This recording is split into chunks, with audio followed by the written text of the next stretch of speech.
Call to order a work session of the Goodyear City Council, 20 March 2006. All council members are in attendance. We have one item on our agenda for this evening, and it's for discussion only. No action can or will be taken. We'll leave that one. Leading that discussion. Paula? Okay. We're going to talk about the final draft of the El Rio Water Course Master Plan. And Paula, you got it.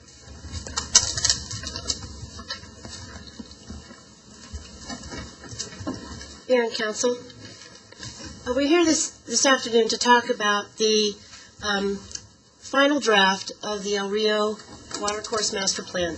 This has been a project that's been in the planning stages since August of 2002. And basically the Flood Control District has taken the lead on this. Tonight we have a lot of people who've worked on this project with us. We have Jan Kokorski from Flood Control, Pat Ellison from Stantec, the engineering consulting firm, Scott Schlund from Stantec, and Chuck Williams with C.L. Williams Consulting. John Hathaway will be doing the presentation tonight. He's the planning manager for this water course project with Flood Control. And Joe Schmitz has been working Kevin Kugler first on this long process, and then Joe took over in a lot of the planning meetings for this. So we've been into it for so long that it's actually in our general plan and our open space plan because we've been involved for a long time. What's happening at this point is that on the 4th of April, this project is going before the County Board of Supervisors. And next week will come before you a resolution of support. Today is just an update. Next week will be a resolution of support for the project. Also, the cities of Avondale and Buckeye will be doing the same thing with a resolution, so that Flood Control can take those resolutions to the county when they take the final plan to let them know that the cities have been involved in the project and support it.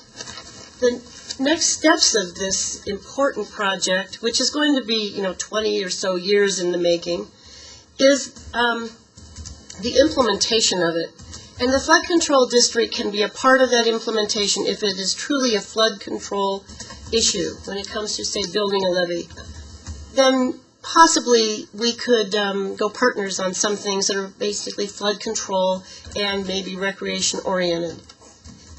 But the most likely partners in this would be the developers who are developing along this water course. The Flood Control District has looked at this entire 17.5-mile project from a hydrological standpoint. The plan is in place, so now if a developer comes in and wants to put in a levee or put in improvements, they have to follow the plan. It'll keep it from hurting land downstream. So from that standpoint, this is a remarkable accomplishment to have all of these people involved, because it involves state land, federal lands, game and fish, Flood Control District, private lands, and the cities of Buckeye, Goodyear, and Avondale. So the next steps will then be, how do we implement all of this? So there are meetings that are scheduled now to talk about different ways to maybe fund this, possibly forming special assessment districts in order to do the ongoing maintenance of such a water course. Also, all of the recreational things that are going on in this that you'll see in their presentation are not the responsibility of Flood Control. It will be the responsibility of someone else, whether that be the special district, whether it ends up being cities through IGAs, things like that. All of that is yet to be determined. The key now is that there is a plan for all of us to follow, and it'll take a while for us to determine the implementation, but I'm sure that'll come about because this is just an incredible amenity for our community and one that I know we're all really excited to have. And the wonderful thing about it is that King Ranch will be the first ones that really will make it come alive. So Goodyear will be the first to really see some of the implementation. So with that, I'll turn it over to John Hathaway, Flood Control's planning manager, so he can show you a PowerPoint on this wonderful project. And then if you have any questions in the end, Joe is very expert at El Rio, and you have all the experts sitting here that have been working on the plan all along. Thank you. Thank you, Paula. Mayor Kavanaugh, members of the council, I'd like to start by thanking you again for letting me speak before you, as I've been here, was here about a year ago, I think it was, and gave an update on the master plan. We've now really completed that effort. It's very similar to what you've seen before, so I think I can probably be brief with the presentation itself if I... What is that? Is it... Okay. You start the PowerPoint? We're checking on.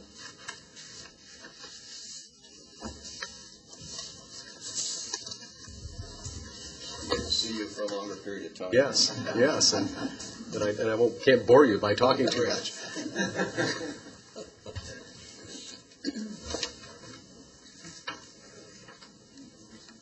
Never received it. Oh, you dropped that off. I dropped it off this morning. I have an extra one. Good, thank you. Yes. Thank you.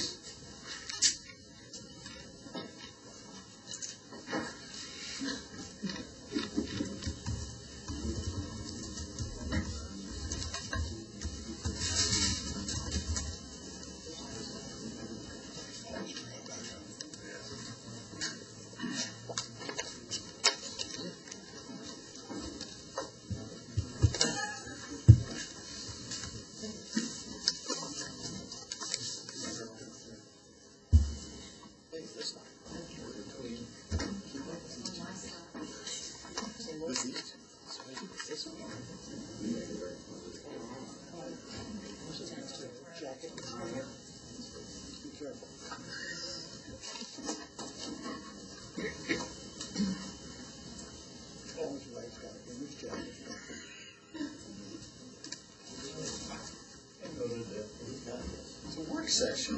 He's complaining about our attire over here again. You complaining about the fact that I'm not wearing a coat.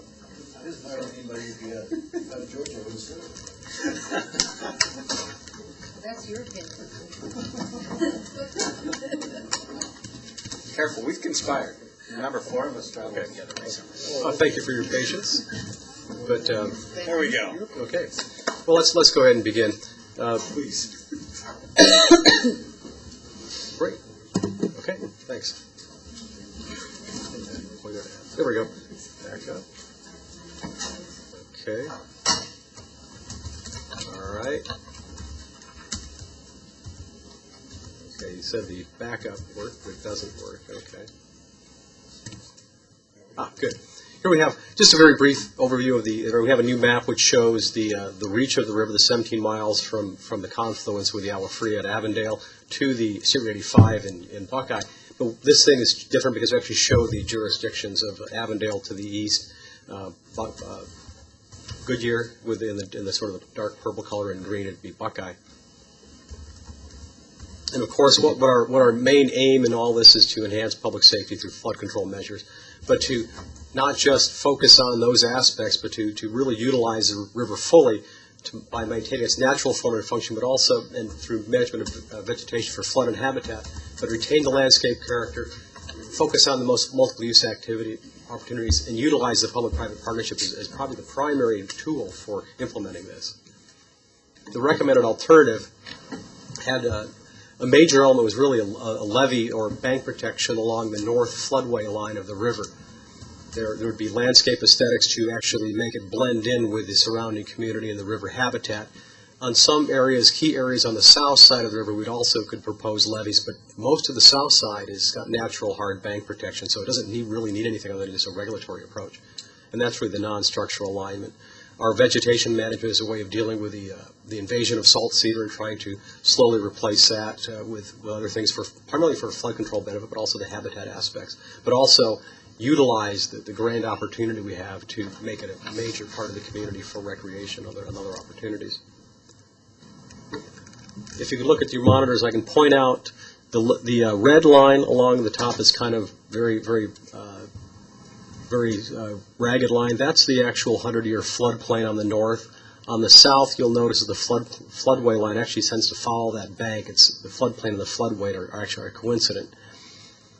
There's a yellow line along the north bank, which is really, again, right along the floodway line, and that's the alignment of the north levee. On the south side, I can point out areas where the levee is apparent. You certainly have the bank protection at King Ranch, because actually King Ranch is not really a levee situation. They're actually elevating on fill and protecting the banks. But where the Waterman Wash comes in, you can see areas that could be reclaimed with a levee, and also down by the State Road 85 on the south side of the bridge. The detail to the right shows essentially what's proposed to be near the Agua Fria confluence, which is primarily just an open area. You have on the upper left of the screen, there is a portrayal of bank protection where we actually do bury it underneath soil so you can have trees grow on it and such. And on the south side, you can see where there is no bank protection, so we just utilize the natural banks. And all these places have opportunities for links to recreational opportunities, observation points, and trails.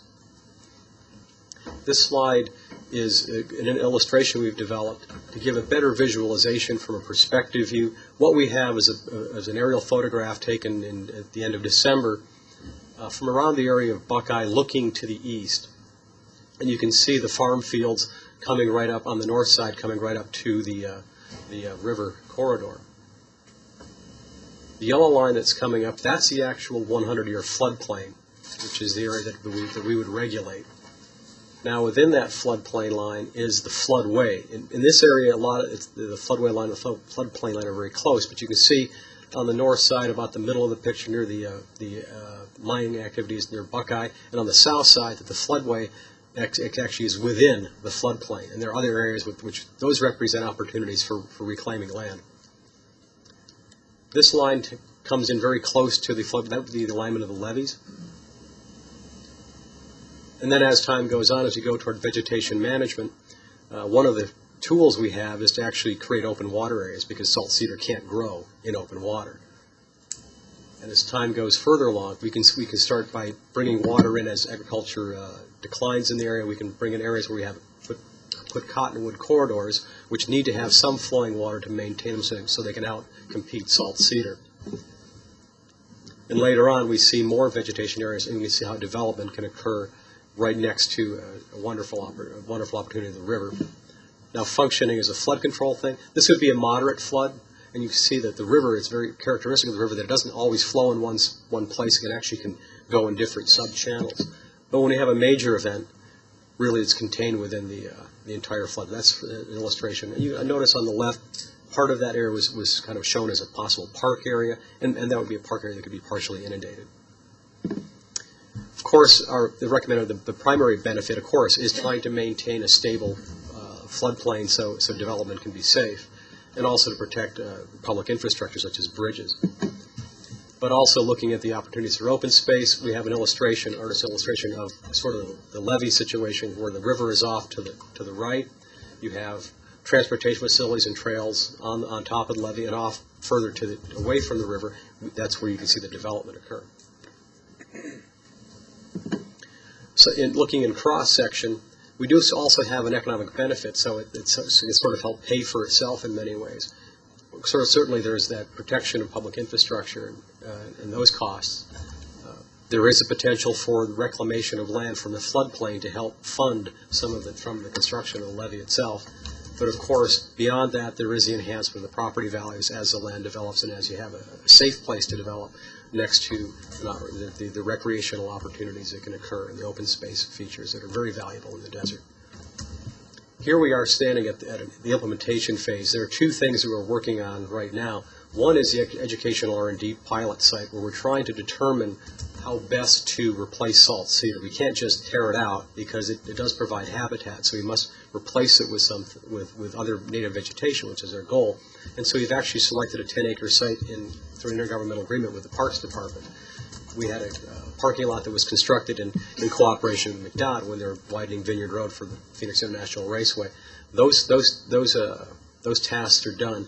We have actually cleared the site in preparation for installing irrigation to get the vegetation started, with the hope of starting to do planting in the fall. And there will be a recreational trail so it can be interpretive around for visitors to the park.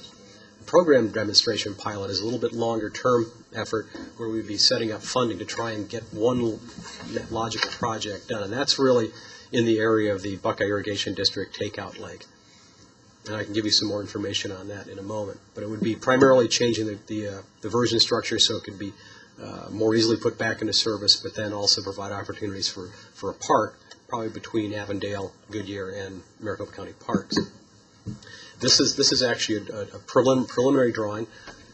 If you can look where the sort of the green areas kind of point toward the lettering, that's really the actual existing diversion for the Buckeye Irrigation District, where they have an earthen berm that ends up being breached every time there's a flood in the river. And the difficulty for them is reestablishing that, because the ground is too wet to bring equipment in to reestablish that dike. So they have difficulty in maintaining their scheduled deliveries. And so this is a potential partner on this. It would be the Bureau of Reclamation as a water supply effort. But in the center, you can see that north-south running line. That would be a hardened bottom, basically a foundation to their diversion dam with a spillway, but still with a fused plug, an earthen plug that could be washed away during a flood event. But with that hard bottom, they can get their equipment in to reestablish the dike again. And as a part of the excavation of that thing, as Buckeye Irrigation District has that land mined out, you end up with a much larger lake, perhaps double or tripling the size, but also working to put areas where there can be trails or picnic areas or bird watching sites, both on the north side and the south side. We have identified possible areas for parking so people can access that site. We're working very closely with the Buckeye Water Conservation and Drainage District on the positive aspects and their willingness to participate in this project. There are other challenges to implementation. Certainly that there's a significant cost involved, both for the capital improvements for the levees and removal of vegetation, but the ongoing maintenance costs. Because it's such a river, and it crosses multiple jurisdictions, that complicates how you actually work this thing as a unified way. And that's really a lot of the efforts we're pursuing and trying to figure out what's a good way to unite this piece of the valley. It will take time. And so that's one reason we've moved forward with the educational site, to first get experience in constructing something in the river, also to understand our funding sources and our permitting situation with the Corps of Engineers, and also the same thing with the programmatic pilot. That'll help get us started on so it becomes a routine program to implement over time. But then again, as we mentioned earlier, we can partner on the flood control aspects, but when it comes to parks, trails, other amenities, how do we do that? And that's where the partnerships really become involved. And as we mentioned before, we've been asked to seek adoption endorsement by the local communities first before we go to the Board of Supervisors, to show that we do have broad support over the entire county for this particular area. And then again in April, we're looking to go to the Board of Supervisors for adoption, and following up on that and actually continuing that effort of determining what's the best way to implement this. And with that, I'm happy to answer any questions, and I have others here that can get into some of the details that I'm not top on. Well, thank you. We'll go around, and I'm sure there'll be plenty of questions. Just to start, just so we all have the same understanding, the levees, as I understood when you talked to that one chart on where the scene changed, Yes. you had the floodplain and the floodway. You said that the levee would basically parallel the floodway. Is that a correct statement? That's correct. For the entire 17? Yes. Okay. There are some little areas where it varies some. I'd say the Tut Hill Bridge is a good example. The actual regulatory floodplain is probably a quarter-mile north of the bridge, but we would propose bringing it down so it actually goes through the opening of the bridge. And then will that land which is outside of the levee be pulled out of the floodplain? Yes. All right, so let's open up. Yes. Councilmember Holland. I'm just interested in what kind of relationships you said, it has to do with the maintenance and all of that and agreements. Maybe you can kind of elaborate on that a little bit. I think the first default thing for the flood control features would be the flood control district as we implement that, but that becomes part of the contracts and the intergovernmental agreements for the actual construction of that. And as we've seen with the King Ranch, the private dollars can be a really driving force in this. So how do we work with private developer, typically through our partnerships with the governments. I think that's development agreements with the developer and the local city, turns into an intergovernmental agreement with the district, and that remains to be seen. So I think the first step is that, but it was something so long, and is there a better way to coordinate the enhancements as well? Since we're restricted by statute to just flood control, would a special district perhaps be a way of covering this very specific area? Because it's going to be a very large thing to maintain, and that it depends on what the vision for the future role of the flood control district is. Just whenever you look at it, how many people are involved, how many groups are involved, it's, Yes. something has to happen there. And is there a way that you want to separate maintaining the parks and the police in the whole area from the overall operation of the entire river? And we haven't made any decisions. No, we have none. We're still trying to sort that out, and with the help of our partners from all the cities and the different governments, such as Game and Fish. Member Scott? What is the real possibility of getting rid of the salt cedar and replacing it with something else? It's kind of like Spurgeon and Tip Lawn. It just keeps there. I know it's a challenge. That's why we want to start out slowly. We have some plans. We actually have some documents that show the revegetation plan, and we can supply those to the council. This has been done elsewhere. No, this is one specifically for this. I mean, there are large salt cedar eradication programs across the West. We've been trying to research what's been done. We're in the situation where I think we're going to try and see if we can replace it. We're actually taking on I call it a target of opportunity. The buck fire of a year ago, last June, July, I forget the exact date, burned about close to 600 acres of salt cedar. I think about 300 of that is actually owned by Game and Fish. We've because of that opportunity, what we do have, at least it's down for now, it's sprouting back up. It sprouted within a matter of weeks, but we've still got a head start. So we selected about a 60 to 90 acre site. I think it's about 60 acres.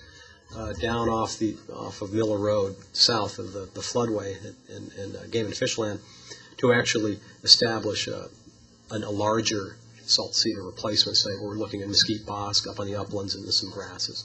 But at least we have the chance where we've got that knocked down. Because even if we were to, as we would seek to replace salt cedar, we can't just do it all in one large chunk, if for no other reason than the risk of what if you got a large flood, you just have a lot of bare soil that could cause problems downstream. You'd have to do it kind of like the farmers do. You'd have to do it in strips. And what kind of wildlife would be affected if you did eradicate it, other than flood problem? The goal would be to actually enhance the habitat for wildlife. There's Eumaclaparale, there's the Southwest Rural Flycatcher, there are other, which are listed species. There are a number of other animals that use the river. There are actually existing beaver lodges and beaver dams in the river, and heron rookeries. So when we did our tour for elected officials in the media about 2 months ago, and it was like on cue. The first stop was down by the State Road 85 bridge on the south side, that open area, and we pulled off on that dirt road and everybody got out. And there were probably a dozen, snow egrets nested in the trees about a quarter mile away, and they all took off at once. It was just on cue. So there are many things. That's the goal. Is actually salt cedar, because it's there, provides habitat, but we want to actually enhance that. Thank you. I have no other questions, but thank you for the Thank you. fine presentation. A couple of questions. One on the sediment. If you do set up some of this in lakes, is the sediment that comes down from flooding and is that a big problem if we had some kind of lake areas in that river bottom? Lakes will tend to fill up with major flood events. But we have actually part of the analysis to see if these options were actually sustainable. And so we have actually tried to see what kind of flood, for how long would it take to actually fill some of these up. And it would take some very massive flooding to completely fill them, depending on how deep they are. But then if you fill them in partly, then it becomes more of a wetland, I suppose, at that point. The other question I have is on the dikes, where you're building these cement underground dikes to hold or to change the flood area so that it won't spread out so far. And you're reclaiming a lot of this land that was in floodplain before. Will that still be, by law, is that still considered floodplain? Say a developer wants to come in and build on that. That would be part of the partnership process. In some places, it's not a true levee. It's more just bank protection so the river doesn't change its course. It's changed its course many times over the thousands of years, but it's gotten pretty stable in what you, if it looks like a farm field, it's going to stay a farm field and can be developed. If it looks like the river needs that. And so we'd be looking for, is that would actually part of the process, is that specific construction plans for building a reach. We can't do it all at once, but you can't do a small piece. You've got to find a place where you can tie in the ends and maybe do a 3 to 5 mile piece at a time. And part of that process would be going to the Federal Emergency Management, what's called a conditional letter of map revision, where we actually say, these are our plans. Do you agree that if we build this, according to these plans, this land will be free from inundation? We can remove it. This legal designation is floodplain. And we get that approval, once we build it and go back to them documenting how it was constructed, the testing to make sure it was impacted properly, the as-built plans to show that the dimensions are proper. Then they issue the letter of map revision itself, and they actually amend the maps. And so that actually legally comes out of the floodplain. So actually, the developers then would have to work with you people and probably Corps of Engineers too, right, on their dikes, or would you include them? We would be, well, probably at this point they'd be our dikes. I don't know if we've really pursued going with the Corps, but it'd probably be I can imagine a developer agreement with the city that we're talking about, and then an intergovernmental agreement with the district for management of the construction. It's a developer largely funding some flood control money, and then that would be the mechanism by which we would have the agreements laid out that, okay, you apply for the Clomer, we process it, we turn the application in. This is how it's funded. Thank you. And then one last one. That if I understand that we can't put a lake in the landing site of the airport, and yet the town lake in Tempe is right over the landing field. Why the difference between the two? I don't know the answer to that. It's very high across that river. I can't imagine a bird being up that high. I don't either. It's the FAA and the FAA controls, and the city of Phoenix. It's their airport. It's really the FAA gives us this long form letter that says don't do this and don't do that, and that's just a 10,000-foot radius from the end of the runway. That's really defines that area. Well, thank you very much. It's been very informative. It's been my pleasure. It's been great. Thank you very much. Thank you. Thank you, Mr. Mayor. Councilmember Souza. John, being a non-native Arizona, salt cedar is strange to me, and it became known to me when we had the floods here about 3-4 years ago in Hocka Valley. Yes. When the creeks became clogged up because of the lack of removal of salt cedar. What is the history of salt cedar? Where does it come from? How did it get here? Just real quick. It was imported from Central Asia in about the 1830s, first as an ornamental, because the little trees are kind of pretty. But also there's actually two species. There's the larger one that you see, the very large salt cedar that grow massive. That's probably what they intended to import, was the large one mainly for erosion and windbreaks. But they also imported the other species that grows like a weed. The large tree doesn't grow like a weed. It's the smaller ones that do that. So it was actually imported in the 1830s, and probably in the last 50 years it has just exploded in the West, largely because we've diverted the water for irrigation and water supply dams. When the river flows, it knocks it down enough, and when there's flowing water, at least say maybe I think about 10 months out of the year minimum, cottonwood and willows can actually grow enough in that time, so they started shading out the salt cedar, which helps suppress it. But without us flowing water constantly, they'll take over. Well, thank you very much. What we've seen here this evening and what you've shown us is certainly going to be beneficial to all the communities that are involved and all the entities that are going to be involved in it. And I think it behooves us to stress this importance of the benefit of this project to all communities, whether they be small participants, medium-sized participants, or larger participants. But it's imperative that all of us understand that it's going to be, in the long run, it's going to be beneficial for all of us. It's a thing of beauty, and it's going to enhance the property values of everybody that's involved in it, that has acreage or has an interest in acreage. So I'm certainly convinced that this is the route to go, and I'll be 100% for it. Good, thank you. Thank you for your presentation about it, too. It was very good. Thank you. Councilmember Antonio. Just Thank you, and look forward to the implementation. That'll be the fun part. It'll be a long road, but look forward to it. Councilmember Ward. Yeah, I'd just like to applaud all those people that are working so hard for so long. It's certainly a lot of imagination plus technology, and you've all come together for the benefit, as Councilman Sousa said, for the people and for all the cities. I still am concerned about, of course, the cost of it all and how we're going to implement that.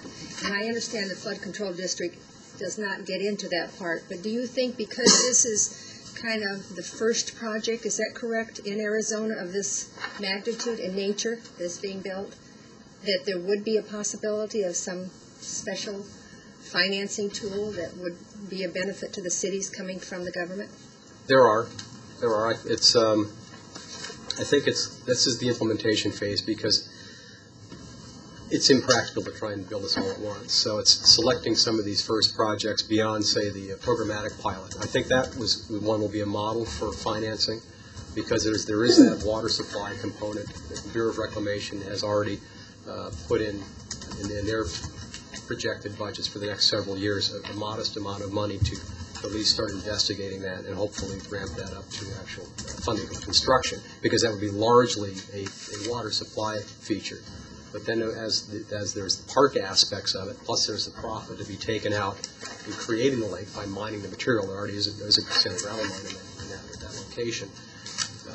It's a lot of creative financing to do this, because I think the day of going back to Washington and saying, we really want you to build this for us so we can increase land value so developers can make a profit. So that money has to come back. That's where the value added, I think, is what's going to help fund this thing. But there are roles for the governments, and certainly the flood control aspect is one of them. We're probably going to be focusing first on that breakout area, because that's going to tie in with what King Ranch is doing.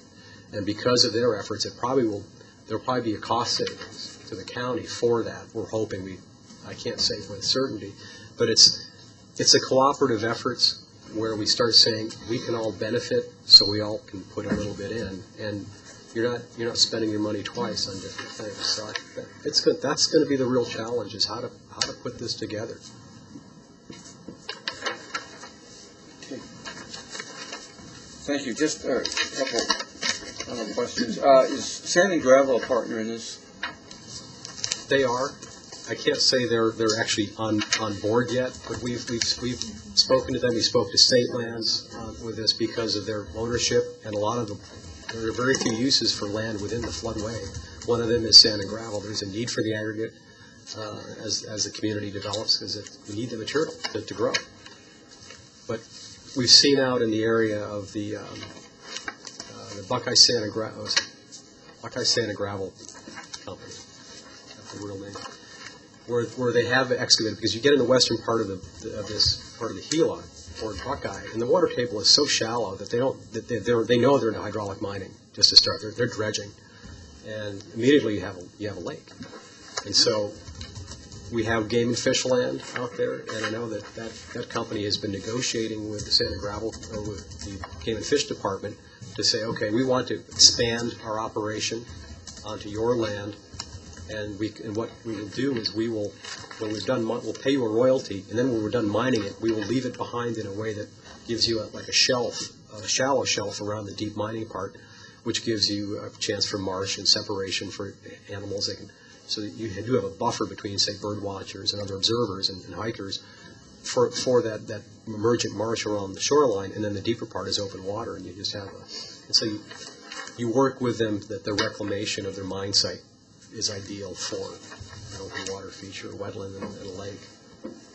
Okay. Yeah, it might be helpful. I know City of Goodyear has for a long time objected to sand and gravel within its boundaries, but we probably could look at that again. It might be helpful in this particular long-term project. Yes. A controlled process. I want to say thanks to all of you from the flood control. This goes back to '99. This project or so. Wasn't even named in '99. Okay. Yeah. But yeah. It was flood control that took the lead after a few meetings, and we put up, I think, $3 million on the initial plan, so thank you for that. Is the Is the bird strike area negotiable? I sort of gleaned something from the airport manager that there might be room there or no. I would defer to your conversation with the airport manager. Okay. Because when I deal with it, I'm usually dealing with kind of the middle guy who comes to the meetings, and what correspondence we've gotten, primarily from the FAA. But I think I too have gotten some inklings that It might be worth investigating. there is, yes. Okay, and then by us approving the plan, if we approve it in a few weeks or sooner, we aren't approving any funding delineation or anything, are we?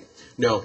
The two things I had in mind when we started discussing the resolution and the adoption by the cities, one is primarily an endorsement, that you like the plan and you want to see it move forward.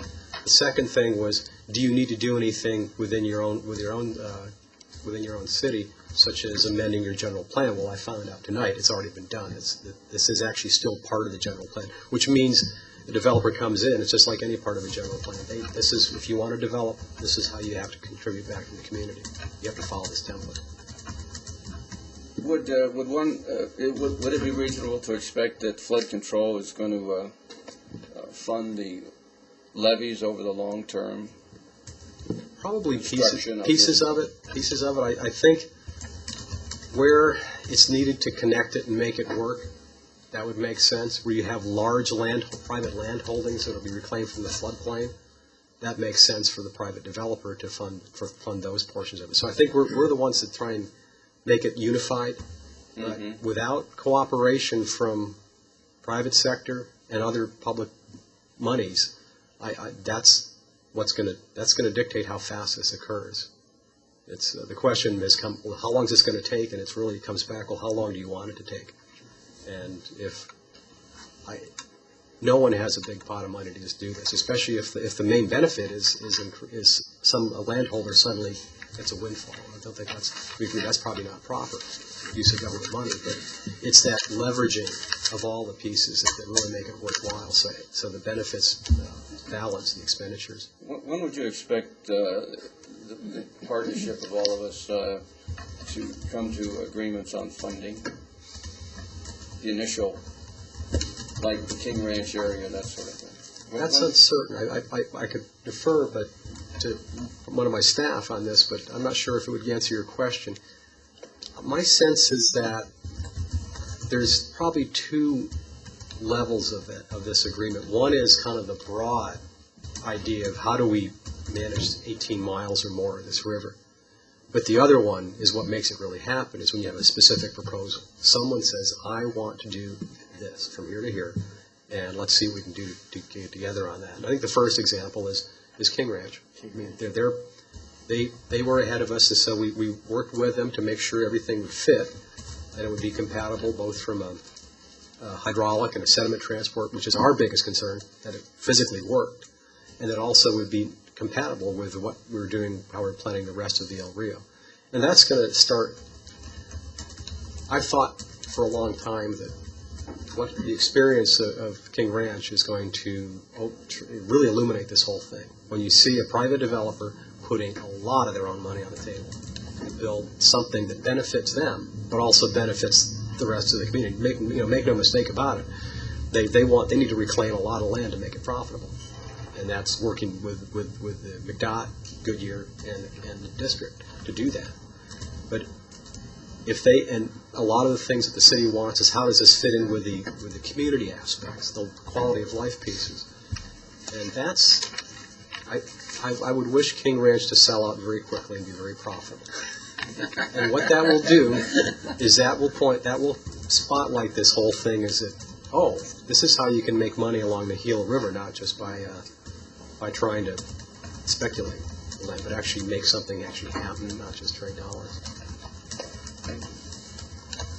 Further questions or comments? Okay, well, thank you very much. Thank you very much. Thank you. That's all we have on our agenda, I believe. Just as a reminder, this will be our first council meeting in a few minutes, in which we present our current events up front. So if you'd like to do that, you're welcome to do that. And I know some of you went on a trip recently. You might want to talk about that. So. Okay.